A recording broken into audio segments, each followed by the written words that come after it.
feels like you've regressed. But the quality of football is abysmal. I feel like Arsenal had their time. You can't come to the debate and say, I'm actually 50-50 about the debate. Today, we've got one Arsenal fan who's going to go up against the whole of the Premier League.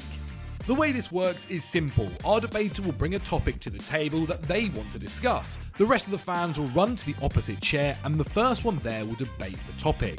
Each debate has 10 minutes set, and once the time's up, I will blow the whistle, no matter where we are. The rest of the fans all have a yellow card, and if they think the person who is debating against that topic should be stopped, they can raise it. Once the majority have their yellow card in the air, I'll show them a red and send them off. We'll then have another race for the chair and repeat until the time's up. Rory Talks Football, our Arsenal fan. Welcome to the stage, my friend. Rory, please, to the camera, the furthest one left, state your statement. Mikel Arteta will win a Premier League title at Arsenal. Okay, guys, I hope you're ready. 3, 2, 1, go. Yes, of course. Oh. Go. I worry that Arsenal are becoming Pochettino's Tottenham and just settling for that second place mediocrity. And I think there's some Arsenal fan base, not saying you, that are just getting so caught up in like doing all this Gyökeres stuff, and there's just a weird mentality around Arsenal, and I feel like there is the potential there to win a title. I think Mikel Arteta is a good coach, but the problem is you've got Liverpool are strong, City are going to get stronger, Chelsea are going to get strong, and I worry Arsenal are not even going to finish in the top 2 next season, is my one worry. When Pochettino was at his best at Spurs, what was the biggest issue? What was the biggest thing that held you back from pushing on? Spending. What have Arsenal done this summer? Not spent in the right areas, in my opinion. I'd say Madueke is where I think the funds should have gone on maybe a Rodrigo or Rafael Leao. I worry Madueke doesn't take you to that next level. Gyökeres could, but I mean, this is my opinion. I would have gone for an Isak.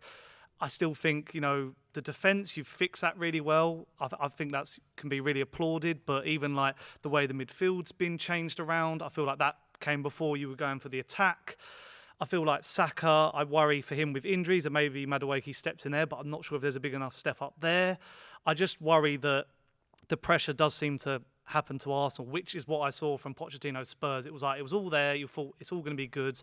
I know we didn't have the spending, but maybe it is my bias. I just can't see Arteta doing it, and I think the fans are going to proper turn this season if it really goes bad. So I think with the spending that you're talking about, I think we've spent well. I think the majority of people have consistently said a striker was the issue. We've gone and got the most prolific goal scorer in Europe. With Saka, we definitely needed a backup. We saw that last season with what happened without a backup for him. I've said I think the left wing needs an upgrade, but we've not even ended this window. We've got a January window. We've got next summer.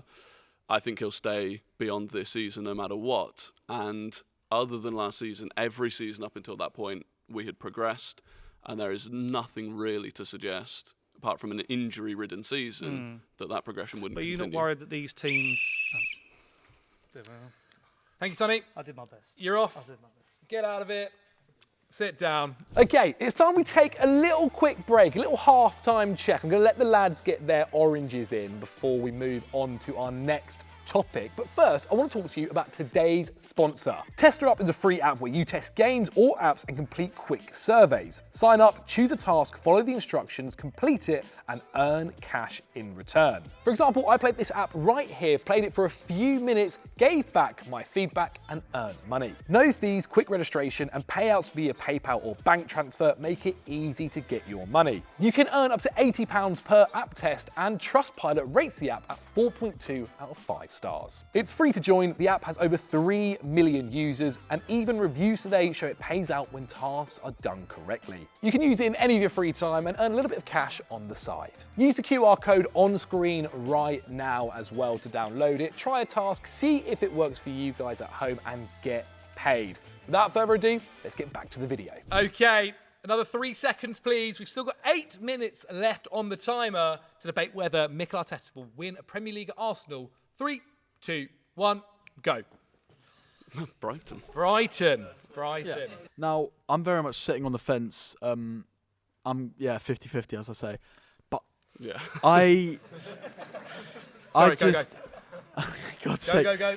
I'll give you 5 seconds. I just don't think you've progressed to the level that Liverpool have, that City have, that will make you title contenders. So, okay. We've I'm been going, title aren't I? contenders for the last 3 seasons. I'm sorry, mate. I really apologise. That was tough. You can't was come tough. to the debate and say, I'm actually 50-50 about the debate. That was tough. 3, 2, 1. Well done. Well done. He's here. Nice. Okay. So, go whenever you're ready, my friend. Right, I'd say it's actually been 2 or 3 years since Arsenal's best title race when they were 8 points clear or so than the West Ham, Southampton. Since then, we've had a lot of evidence that they can't deal with the pressure of whether it's any trophy. I'm going to stop you there. In 23-24 was our best season. You put the highest pressure on. points tally. Put the pressure on. We were put, not in but the your lead like you were argument before. about pressure in that season, we were up against both Liverpool and City in 23-24. And I believe we went 16 wins, 1 draw, 1 loss in the final 18 games of the season. Without I ever think having the only pressure City of that being the man in season. front. That's the point. To win the league, were. you've got to be like. Look, I'm speaking from experience. I've seen 5 title winners for Chelsea. I've seen when you have to lead the pack, that's when the pressure's on. The pressure's not on when you're just putting the pressure on because there's no loss there. You're not losing out on anything. But when Arsenal are top, they haven't been able to deal with that. They haven't dealt with that in Champions League. So Do you think the idea is that we've seen so much pressure and not be able to deal with it. This season, they'll be more so than any other. This summer, they've spent big. They've backed him. They need to be doing it. They need to go over the line. I don't think they're going to do that. So the pressure has existed once in terms of having that lead and then losing that lead, which was 22-23. The highest level of pressure, yes, when you're Yeah. leading from the front, yeah. That squad that we had that season, do you think that was even remotely a title-level winning squad? Titles are there to be Relative. won. It does not matter what situation you're in. If you said that about Leicester's squad when you've got Wes Morgan and Robert Hoof at the back, you No, would it be wasn't. saying the exact same thing. But they Which- dealt with it. They dealt with that pressure. They did. Arsenal haven't. And when we talk about injuries of last season, I'd actually say that might be coaching induced because they're repeated hamstring injuries. Those are things from being overplayed. So maybe Noni Madueke is going to save Saka, but it was a number of injuries last season. And even prior to Saka's injury, Arsenal were well off the pace. Chelsea were actually the only team in the title race at the time. Our manager was playing it down. We were all playing it down. But I would say that Arsenal were further away than they had been for years. They're actually regressed to the point they're, 5 points ahead of us? 3 or 4 ahead of City? Yeah, it was an off season. I would just contest that at no point have we had the best team. I don't think at any point have we gone into a season where people would say they've got the best squad on paper. And last season, people wait until the Saka injury. We lost Martin Ødegaard, who's been our most influential, creative player. I'd 3 games in. I'd actually argue the manager's regressed to the point that Ødegaard, when he was fit, was so poor. And yet Ben White's coming on in Champions Leagues, etc., ahead of Nwaneri, who's far more talented, offering you something. So I actually think the manager's gone backwards in terms of attacking because you've even had like that 22-23 season, so much more free-flowing, so much better. Yeah. Now it's about set pieces and like how much of a ceiling is there on that kind of football? Undoubtedly, Like, is that gonna win a teams have league? changed the way that they played against us, and there's been probably a lag of a season to bring in the attackers that you need to deal with that. Which, if you look at what we've done this summer, Madueke, very aggressive attacker, Gyökeres, very aggressive attacker. I just think it's taken him a year. I think last summer was abysmal recruitment-wise in attack. You're then hurt when you lose Saka, Havertz, Martinelli all at the same time. I don't think anyone would have won a league with that level of injuries. That's not an excuse, but it is I'm saying that I reason. think that might be actually more of a managerial problem than anything else because Pochettino has a similar problem for us with so many injuries. I'm looking at Maresca comes in. Reece James has been fit for 6 months now, unheard of. Pedro Neto, he played, I think in the last season, he played 1 game short of his 3 years previous tally. That's a managerial thing that can actually be altered. And I Lack don't of think Arteta rotation. Lack of rotation. Yeah, but he led hasn't, to it, but, right? But he had options. That's my point. But did he? Nwaneri sat But did there. he? Yeah, Nwaneri sat there. You guys big him up. He's a But good it was player. the season He didn't play before, him. 23-24 into 24-25. No backup for Saka. Nwaneri at 17 years old is not a backup for Saka if you want to win the league. No, I'm talking when this you hit season just 89 gone. points. Like Arsenal were regressing. That's my point. They're actually getting closer towards us as we're climbing. City are climbing. Liverpool, the way that they've strengthened, I feel like Arsenal have had their time. I mean, it was referred to in terms of Pochettino's era. They got a bit closer. Like when it comes to you celebrating, we won the calendar year points tallies. That's when you're in trouble because you're not getting over the line when it matters. I think we know it's August to May. That's yeah, when I mean, it has to happen. I think the only other team that's ever gone second was Arsenal. 4th season we won. So the only historical evidence suggests that we would do that again this year, which is useful for us. But I do think the underlying numbers are all there to suggest that actually last year we didn't even regress that much. And you talk about Arteta regressing as a manager. I look at what he did in the Champions League against Real Madrid, even against PSG to an extent, with the squad that we have with Mikel Merino up top, with Kivior at centre-back. I don't see that as regression. I see that as a manager that's learning because he's in his first managerial job and he's only going to get better. I would say against that PSG side, though, Crystal Palace would have probably said they're their third best centre-back with us, and we won it. So. Sobes, very well battled, very well battled. That's good. But you're off, lad. You're off. You're off. Okay, we've got a minute and a half left to debate around Mikel Arteta. 3, 2, 1. Okay. Shoot my credibility in the Go ahead, my friend. A minute and a half. So, there's no denying that Arsenal have been incredible over the past few seasons, and he has progressed them. But it feels like every single summer, every single window, it's always, if we get a striker, we'll make it work. If we get a new centre-back, it'll work. If we get a midfield, it'll work. And he's spent so much money, and he's brought in all the players that he needs to, in the positions that he needs to. And it feels like you've regressed in the sense of, if you go back to that first title push you had in 22-23, your attacking football was brilliant. You were tearing teams apart. You looked like one of the best sides, not just in England, but arguably Europe. You're now playing this defensive brand of football and seem to think that sticking a striker up top, when you don't create too many chances a match at the moment, is going to be the magical solution. And it's not like Arteta's not been backed with resources. He's been given copious amounts of money, which you can debate, City, whatever have you. He has invested it well, but the fact that he's got the likes of Ødegaard and Rice and all these, and he's not making them better is... I think the point about not creating chances is wrong, like statistically. I think if you look at the cup competitions we went out of last season, we missed 20 big chances across 3 games. So that's not a problem. And then I look at that 22-23 season, people keep going back to it. The first half of that season was free-flowing, beautiful football because everyone thought we were shit. No one respected who we were. And in the second half of the season, actually, you go back and look, we struggled. We limped through a lot of games. When we went to Elland Road, we were lucky to come out of there with a win. Bournemouth, we had to come back and win 3. Like, that season was not as beautiful as people think it was. Yeah. I think he overcorrected, but he's learning. Don't know what sign that is, apparently, for a full time, but welcome. It's American. It's 1-2, 1-2. Boys, well done. Guys, thank you very much. Thank you. Well done, well done, well done. Are you subscribed to the channel? Well, if you're not, what are you doing? Please head down, smash that subscribe channel. It means a lot to me, and it also shows me that you're enjoying this kind of video. Like the video whilst you're down there as well. Make sure you're leaving some comments on what you think on all these debates. Without further ado, let's carry on with the next one. Wolverhampton Wanderers are debating... that VAR should be scrapped because it's a load of nonsense. Okay, 3, 2, 1... Oh, here we go. Of course it's a Brighton fan. Third time lucky. Of course it's a Brighton fan. Third time lucky. Right. I don't think it's VAR that's the problem at all. I think it's a great idea. I think it's the people using it. I don't think you can. VAR and the people are using it are the problem. Do you want to know why? It's very much. I think it's just very much. Do you go to games? Yeah, do you? Do you go to away games? Yes, I do. Okay, so when VAR hits and you're in the middle of the limbs, does it affect the limbs? Does it affect the celebration? It does, but is that relevant? Well, maybe as a Brighton fan, a fan base doesn't have as passionate support as Wolverhampton Wanderers. I mean, it will affect it. We've been done over by VAR a lot, and I think I think it's just the people using it. I think you look at the referees and they're terrible. So you think it's the people using it, even though it still affects limbs, it still delays limbs, it kills what's going on in the game. Take limbs out of the question for a second. No, take limbs out of the question. Limbs is one of the most important part of the game. But it is. So you've just agreed with me. You look at the World Cup. Get your yellow cards up. Yellow cards aren't for you. Yellow cards aren't for you. Get them down. Get them down. You look at the World Cup and VAR, no problem with it. No one had a single issue with it. But the limbs would have been a problem. There's no limbs at World Cup. Let's be real. There's no limbs at a World Cup.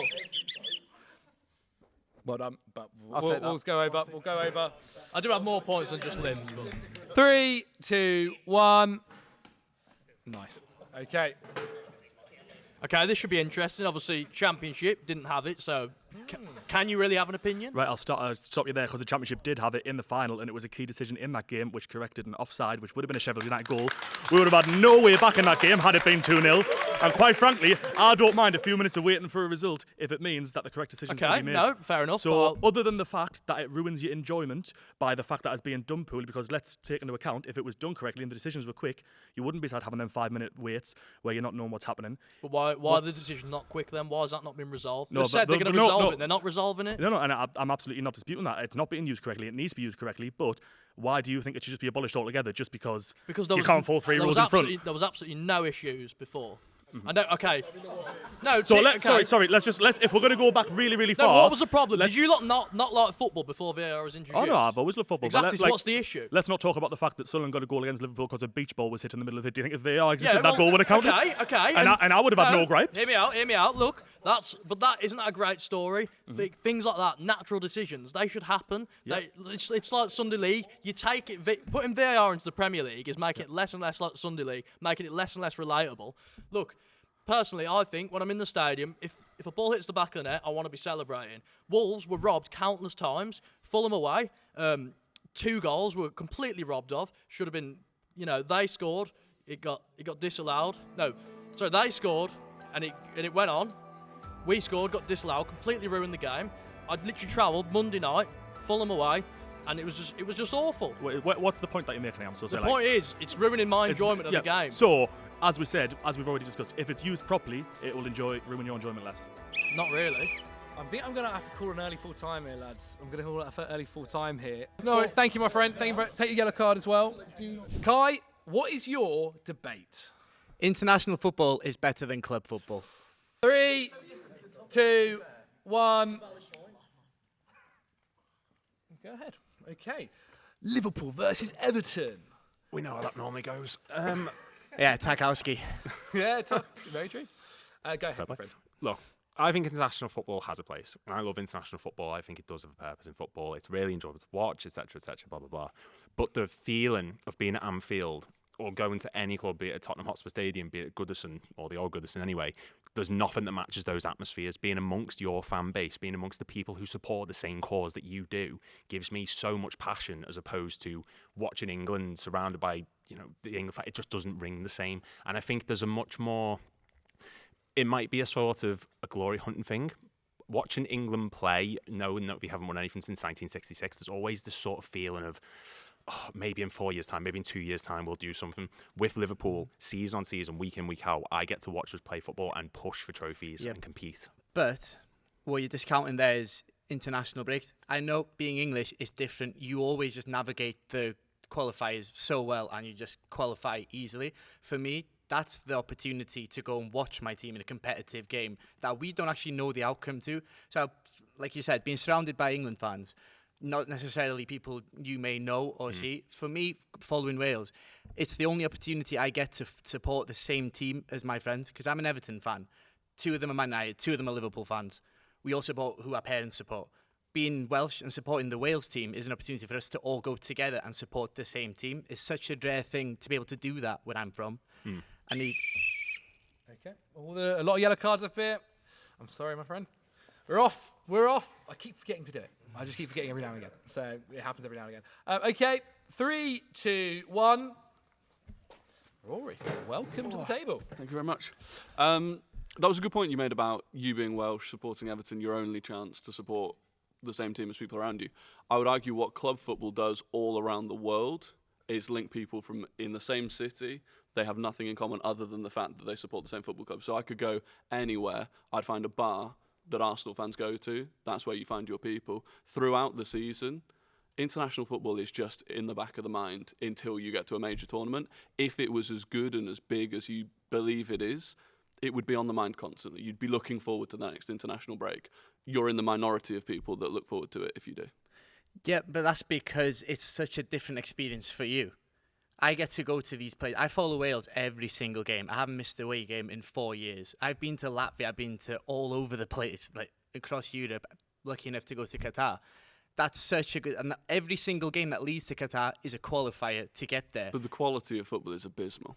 It's not about the... I didn't choose to be Welsh. I didn't choose to support But in Everton. terms of what I've is been better given. for the sport, the quality of international football at the highest level, outside of major tournaments, is also poor, right? We see top international teams during the international break playing against teams that they're far better than. It's as a concept, it doesn't really work outside of those major tournaments. But do you not think that's a bit elitist? Because obviously being an Arsenal fan, Football you get to be elitist. at the top, being an English fan, you get The to be... Champions League's elitist. Football is elitist.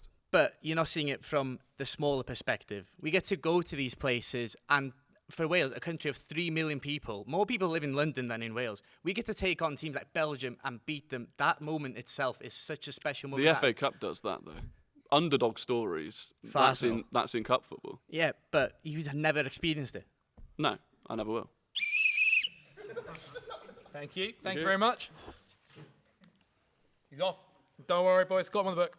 Okay, 3, 2, 1. Welcome back, my friends. We'll go longer this time. Go ahead. Go ahead. My problem is national team football isn't adversarial enough, right? If we were all, apart from you, and I'm assuming maybe a couple others, we'd all be England fans in here. And what are we going to talk about?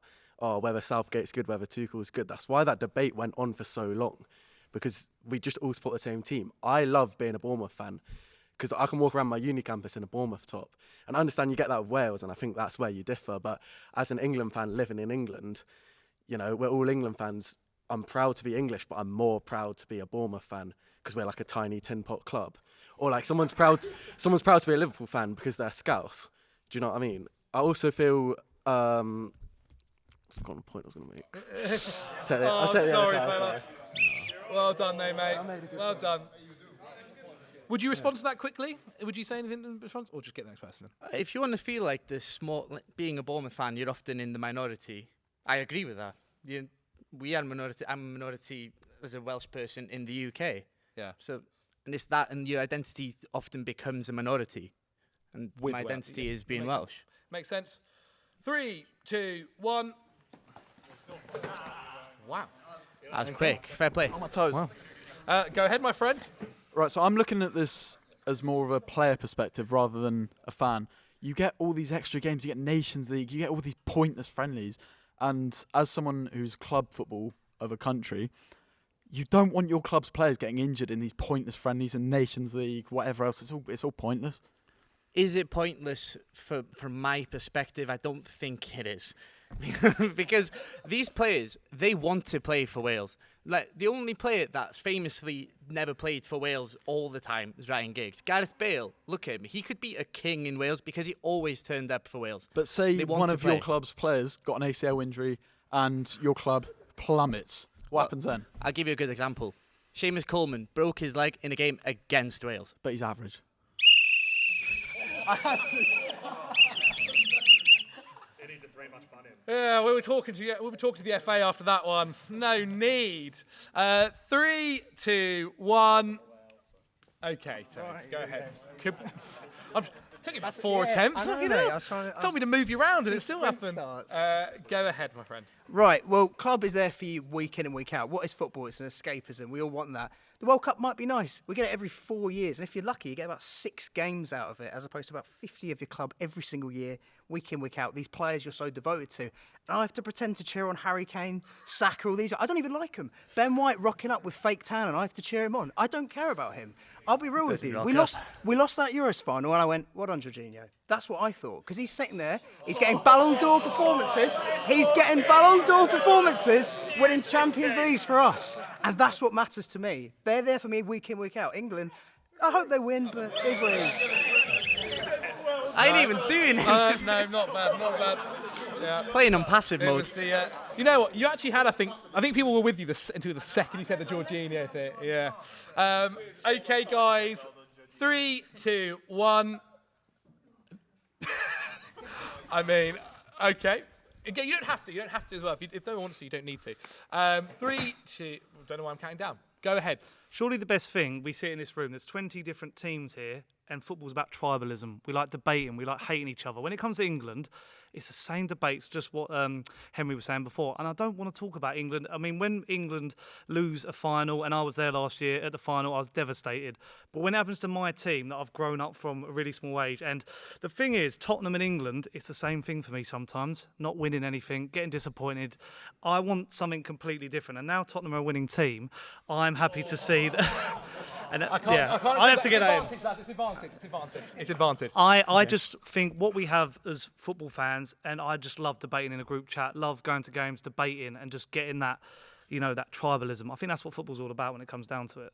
Do you not think there is a tribalism with international football? It's very much us against you, on an international level. Well, Us against England against Wales? No, England against Spain, one you lost. I just don't care enough. I feel like when it's the North London derby, when it's Chelsea, West Ham, you with Liverpool, that's where we see the iconic moments. With international football, I feel like it's a bit plastic sometimes. I feel like it's very much like they're trying to replicate it, but we're not getting it. Like, this is why we have so many fixtures now, and it's just not working out. From an England perspective, and you're saying about the iconic moments, the Saka, Palmer, Bellingham commentary, is that not an iconic moment for you as an England fan? I agree. Do you enjoy that? But the thing is, I just don't care because they're not my players. Like, when Harry Kane played for England, I enjoyed it. Do you know when the World Cup comes around? Yeah, that's fine. You're off, mate. My tribalism. You're off. You're off. And also, I've been in many a England fan place with Sonny, celebrating every England goal. So we'll just put it out there. Okay, well, that is the 10 minutes as well, with 10 seconds left. Well done, Kai. I'll give you 10 seconds. How much do you love Wales? So much. That's it. That's it. Nicely done, Kai. Well done. Well done. Whoa. That was debatey, wasn't it? Crazy. Absolutely crazy. Guys, thank you all so much to every single person that has come down today to be a part of this video. I cannot appreciate it enough. I'm going to try and put everybody's links down in the description. So if you want to check them out, make sure you head down there. If you enjoyed videos like this, then click on screen right now for some more. Subscribe to the channel right now so you don't miss out on future videos. I'll see you guys very, very soon.